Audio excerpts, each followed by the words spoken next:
नमस्कार.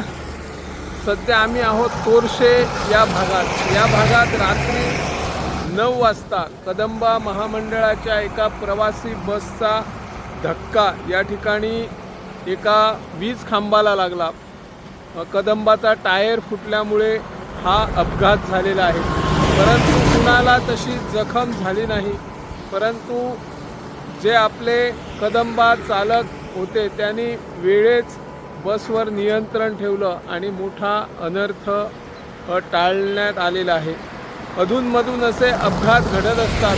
यावर सरकारने जे काही धोकादायक वळणे आहेत त्यावर नियंत्रण ठेवण्याची गरज असल्याचे बोलले जाते. स्थानिकांचं म्हणणं आहे की जो राष्ट्रीय महामार्ग 66 आहे तो अत्यंत धोकादायक स्थितीत बनलेला आहे.